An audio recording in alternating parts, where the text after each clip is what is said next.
कल्पना कीजिए कि इंसानों के पास ना जीवन के मूल सोर्स कोड को हैक करने की ताकत आ जाए। अच्छा, मतलब उसे अपनी मर्जी से फिर से लिखने और पूरी तरह से नए जीव बनाने की ताकत। बिल्कुल। जैसे अंधेरे में चमकने वाले पौधे या ऐसे बैक्टीरिया जो समुद्र में फैले कच्चे तेल को खाकर साफ कर दें। ये सुनने में तो किसी विज्ञान कथा या साइंस फिक्शन फिल्म की कहानी लगता है। हाँ, है ना। लेकिन मजे की बात यह है कि ये कोई साइंस फिक्शन नहीं है। ये असल में GATB यानी ग्रेजुएट एप्टीट्यूड टेस्ट बायोटेक्नोलॉजी परीक्षा के आधिकारिक सिलेबस की वास्तविक रूपरेखा है। बिल्कुल सही कहा। और इस परीक्षा के जरिए उम्मीदवार डिपार्टमेंट ऑफ बायोटेक्नोलॉजी द्वारा समर्थित पोस्ट ग्रेजुएट प्रोग्राम्स में प्रवेश लेते हैं। तो आज के इस गहन विश्लेषण या डीप डाइव में हमारा मिशन इसी सिलेबस को डिकोड करना है। हाँ, क्योंकि ये दस्तावेज सिर्फ विषयों का एक नीरस संग्रह नहीं है। बिल्कुल नहीं। मैं तो इसे परीक्षा क्रैक करने का एक बैटल मैप मानती हूँ, मतलब युद्ध की एक अचूक रणनीति। सही बात है।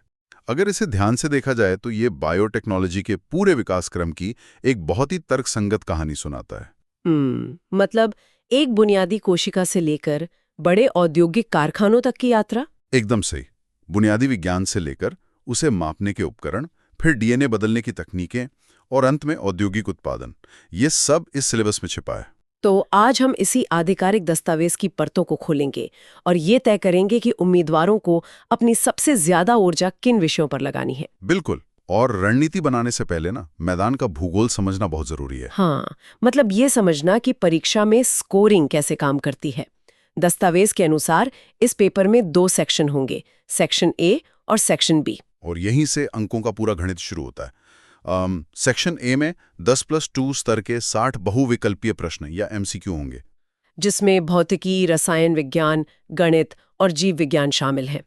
और सबसे महत्वपूर्ण बात, सभी 60 प्रश्न अनिवार्य हैं। मतलब कोई चॉइस नहीं आपके पास। बिल्कुल। सही उत्तर पर 1 अंक मिलेगा और गलत उत्तर पर सीधा आधा अंक काट लिया जाएगा।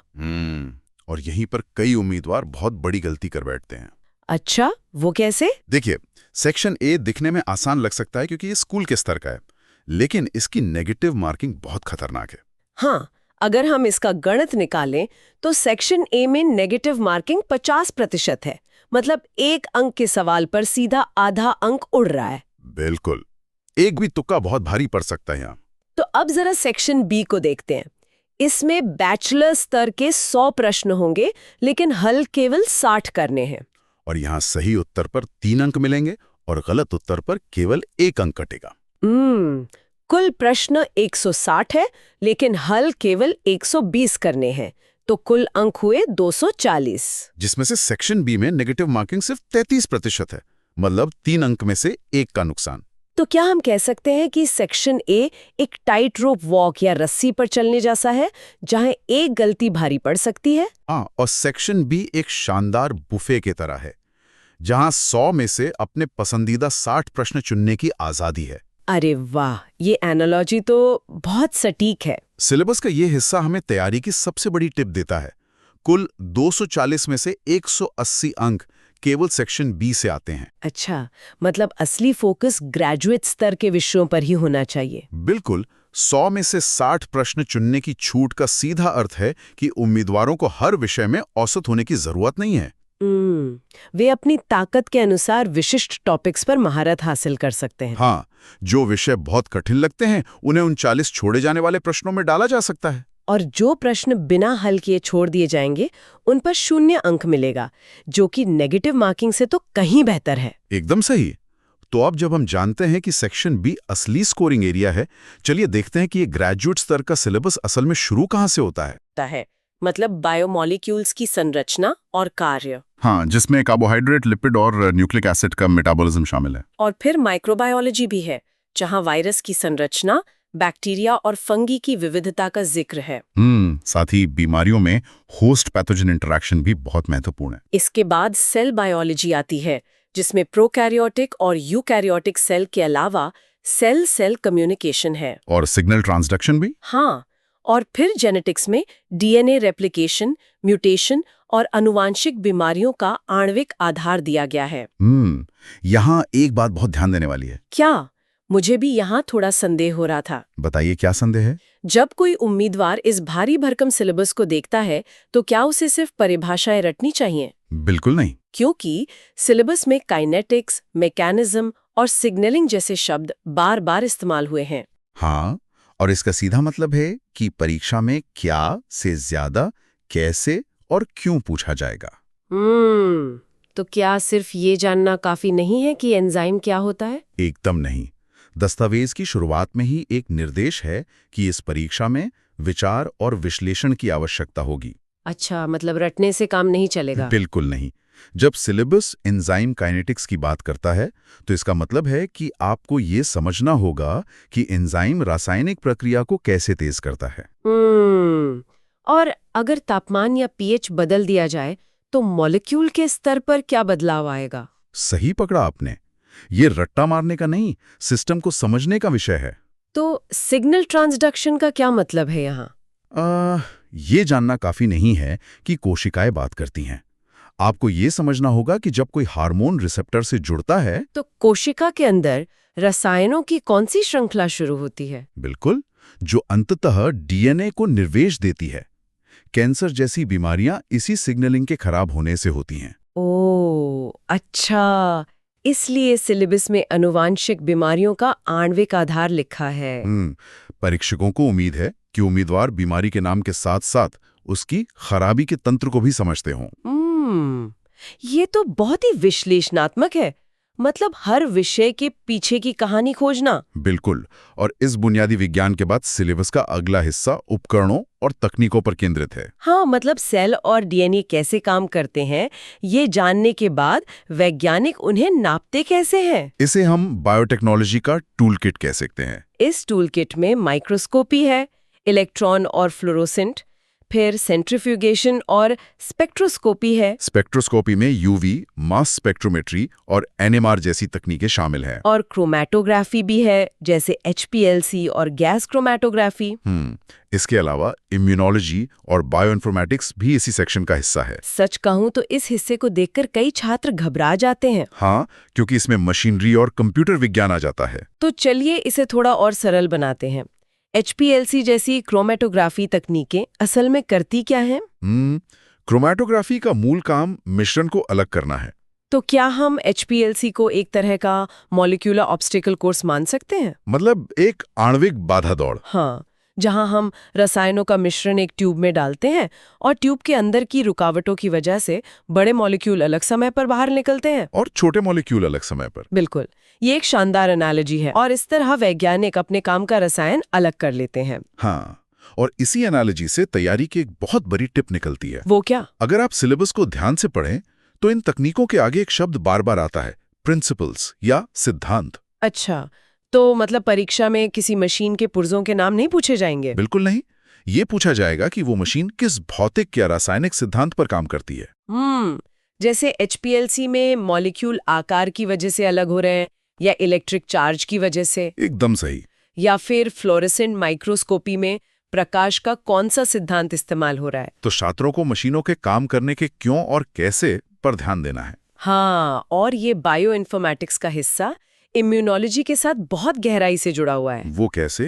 ये तो दोनों अलग अलग फील्ड लगते हैं। देखिए, आज के समय में बायोटेक्नोलॉजी बिना कंप्यूटर के अंधी है। अच्छा। जब हम इम्यूनोलॉजी में एंटीबॉडीज का अध्ययन करते हैं तो हमारे पास डीएनए का विशाल डेटा जमा हो जाता है। और उस डेटा को प्रोसेस करने के लिए बायोइन्फॉर्मेटिक्स की जरूरत होती है। बिल्कुल, सिलेबस में सीक्वेंस अलाइनमेंट का जिक्र है। मतलब दो अलग अलग जीवों के डीएनए कोड को कंप्यूटर पर रखकर मिलाना। हाँ, ठीक वैसे ही जैसे दो किताबों के पन्नों को मिलाकर देखा जाए कि कौन से पैराग्राफ कॉपी किए गए हैं। अरे वाह! तो क्या हम कह सकते हैं कि ये सेक्शन एक बायोलॉजिस्ट का आयरन मैन सूट है? हाँ, बिल्कुल कह सकते हैं। आप सिर्फ प्रकृति को देख नहीं रहे हैं, बल्कि जीवन के सोर्स कोड को डिकोड कर रहे हैं। अद्भुत! तो हमने सेल को समझ लिया और डेटा नापने के उपकरण भी देख लिए। और अब आता है सिलेबस का सबसे रोमांचक हिस्सा, जीवन को बदलना या उसे मॉडिफाई करना। Engineering life. इसमें रिकॉम्बिनेंट डीएनए तकनीक का जिक्र है। हाँ, जिसमें रेस्ट्रिक्शन एंजाइम, क्लोनिंग वेक्टर्स और पीसीआर शामिल हैं। साथ ही प्लांट सेल कल्चर में टोटिपोटेंसी और एनिमल सेल कल्चर में स्टेम सेल और ट्रांसजेनिक जानवरों की बात की गई है। ये सुनकर किसी को भी लग सकता है कि ये सब बहुत तकनीकी है। सच में, जीन क्लोनिंग, ट्रांसजेनिक जानवर, ये सब साई-फाई फिल्म जैसा ही लगता है। लेकिन परीक्षा के नजरिए से हमें इसे डिकोड करना होगा। तो क्या उम्मीदवारों को इन प्रक्रियाओं के स्टेप बाय स्टेप प्रोटोकॉल याद रखने होंगे या सिर्फ उपयोग पर ध्यान देना होगा? देखिए, सिलेबस में जी आइसोलेशन और क्लोनिंग की मेथोडोलॉजी शब्द का इस्तेमाल हुआ है। अच्छा, मतलब प्रक्रिया और तकनीक दोनों महत्वपूर्ण है। बिल्कुल। चलिए इसे सरल करते हैं। रेस्ट्रिक्शन एंजाइम और वेक्टर क्या करते हैं? हाँ, ये समझाएं। अगर डीएनए एक बड़ी किताब है और हमें एक पैराग्राफ निकालकर दूसरी किताब में डालना है, तो हमें कैंची चाहिए होगी। बिल्कुल। रेस्ट्रिक्शन एंजाइम वही आणविक कैंचियां हैं जो डीएनए को विशिष्ट जगहों पर काटती हैं। और वेक्टर क्या है फिर? वेक्टर वो डिलीवरी गाड़ियां हैं जो उस कटे हुए डीएनए को दूसरे जीव के अंदर सुरक्षित पहुंचाती हैं। ओ, समझ गई। और पीसीआर क्या है? इसका भी सिलेबस में बड़ा जिक्र है। पीसीआर एक तरह की आणविक फोटोकॉपी मशीन है। मतलब डीएनए की कॉपी बनाने के लिए? हाँ, अगर आपके पास डीएनए का बहुत छोटा टुकड़ा है तो पीसीआर कुछ ही घंटों में उसकी करोड़ों कॉपी बना सकता है। क्या बात है। और ये टोटिपोटेंसी क्या होता है? ये पौधों की एक अकेली कोशिका की वो क्षमता है जिससे वो पूरा का पूरा नया पौधा बना सकती है। इंसानों में ऐसा नहीं होता? नहीं, ये पौधों का खास गुण है और परीक्षा के लिए सिर्फ इसकी परिभाषा काफी नहीं है। तो और क्या पढ़ना होगा? उम्मीदवारों को पता होना चाहिए कि लैब में एक कोशिका से पौधा बनाने के लिए कौन से हार्मोन डालने पड़ते हैं। अच्छा, मतलब कब ऑक्सिन ज्यादा डालना है और कब साइटोकाइनिन? एकदम सही। लैब में एक नया जीन डालने से लेकर नया जीव बनाने तक का पूरा विज्ञान समझना होगा। तो ये तो हुई लैब की बात, लेकिन एक बार जब लैब में कोई बायोलॉजिकल प्रोडक्ट बन गया तो दुनिया को उसका फायदा कैसे मिलेगा? बिल्कुल। और यहीं से सिलेबस का अंतिम पड़ाव शुरू होता है, प्रयोगशाला से उद्योग तक, जिसे हम स्केल अप या बायो प्रोसेसिंग कहते हैं। दस्तावेज के अनुसार इस हिस्से में केमिकल इंजीनियरिंग और बायो रिएक्टर डिजाइन शामिल है। और हीट ट्रांसफर, मास ट्रांसफर तथा अपस्ट्रीम और डाउनस्ट्रीम प्रोसेसिंग भी। साथ ही बायोफ्यूल्स और एंटीबायोटिक्स का बड़े पैमाने पर उत्पादन भी इसका हिस्सा है। हाँ, और कृषि बायोटेक्नोलॉजी में ट्रांसजेनिक्स का विकास शामिल है। तो ये बिल्कुल ऐसा है ना जैसे अपने घर की रसोई में एक परफेक्ट केक बेक करना, जो कि लैब स्केल हो गया। और फिर उसी रेसिपी से एक पूरी कमर्शियल बेकरी चलाना जहां हजारों केक बनते हों। बेहतरीन एनालॉजी। और बेकरी चलाने के लिए सिर्फ अच्छी रेसिपी काफी नहीं है। हाँ, आपको बड़े ओवन, तापमान नियंत्रण और सप्लाई चेन की जरूरत होगी। बिल्कुल। इसीलिए बायोरिएक्टर डिजाइन और हीट ट्रांसफर जैसे विषय यहाँ रखे गए हैं। मतलब एक टेस्ट ट्यूब में बैक्टीरिया पालना आसान है, लेकिन 10,000 लीटर के टैंक में पालना अलग चुनौती है। एकदम अलग। जब 10,000 लीटर के टैंक में बैक्टीरिया ग्रो करते हैं तो वे बहुत गर्मी पैदा करते हैं। हाँ, और अगर उस गर्मी को बाहर नहीं निकाला गया तो क्या होगा? तो सारे बैक्टीरिया खुद की गर्मी से ही मर जाएंगे।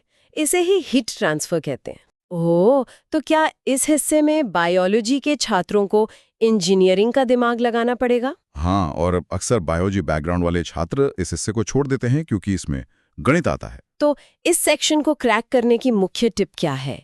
टिप ये है कि काइनेटिक्स और मास ट्रांसफर के इंजीनियरिंग सिद्धांतों को बिल्कुल नजरअंदाज न करें। मतलब कचरे के निपटान के लिए बायो रेमिडिएशन के तंत्र को भी गहराई से समझना होगा। बिल्कुल। कैसे जेनेटिकली मॉडिफाइड बैक्टीरिया कच्चे तेल को तोड़कर हानिरहित कर देते हैं। तो अगर इस पूरे गहन विश्लेषण को एक जगह समेटा जाए तो ये स्पष्ट है कि गैटबी का सिलेबस सिर्फ रैंडम टॉपिक्स की लिस्ट नहीं है। हाँ, ये 10+2 के विज्ञान से शुरू होकर मॉलिक्यूल्स के काम करने के तरीके तक जाता है, फिर उन्हें मापने के उपकरण, डीएनए बदलने की तकनीकें, और अंततः बायोरिएक्टर के जरिए उन्हें दुनिया भर के लिए बड़े पैमाने पर उत्पादित करने का रास्ता दिखाता है। रणनीति साफ है। सेक्शन बी पर फोकस करें और प्रक्रियाओं के पीछे के क्यों को समझें। बिल्कुल। रटने के बजाय एक जुड़ी हुई कहानी की तरह सिलेबस को देखना होगा, क्योंकि बायोटेक्नोलॉजी का हर विषय दूसरे विषय से गहराई से जुड़ा है। सही कहा। अब इस पूरी चर्चा को समाप्त करते हुए एक बहुत ही दिलचस्प बात पर ध्यान दिलाना चाहूंगी। क्या बात है। सिलेबस के बिल्कुल अंत में कुछ बहुत ही दिलचस्प शब्द छिपे हुए हैं, बायोएथिक्स और टर्मिनेटर टेक्नोलॉजी। ये बहुत ही गंभीर विषय है। सुनने वालों के लिए सोचने वाली बात यह है कि टर्मिनेटर टेक्नोलॉजी में ऐसे पौधे बनाए जाते हैं जिनके बीज बांझ होते हैं। मतलब किसान उन बीजों को अगली फसल के लिए नहीं बो सकते। उन्हें हर बार कंपनी से नए बीज खरीदने पड़ते हैं। बिल्कुल। तो जब आप इस परीक्षा को पास करके बायोटेक्नोलॉजिस्ट बनेंगे और आपके पास जीन बदलने की ताकत होगी, तो विज्ञान की सीमाएं कहाँ खत्म होंगी और नैतिकता की सीमाएं कहाँ से शुरू होंगी? हाँ, इस ज्ञान का उपयोग सिर्फ तकनीक के लिए नहीं, बल्कि जिम्मेदारी के साथ कैसे किया जाएगा? ये एक ऐसा सवाल है जिस पे हर भावी वैज्ञानिक को खुद विचार करना चाहिए। बिल्कुल। ये सिलेबस की किताबी बातों से परे एक ऐसा विचार है जिस पर गहराई से सोचा जाना चाहिए। इस विश्लेषण के सफर में जुड़ने के लिए धन्यवाद।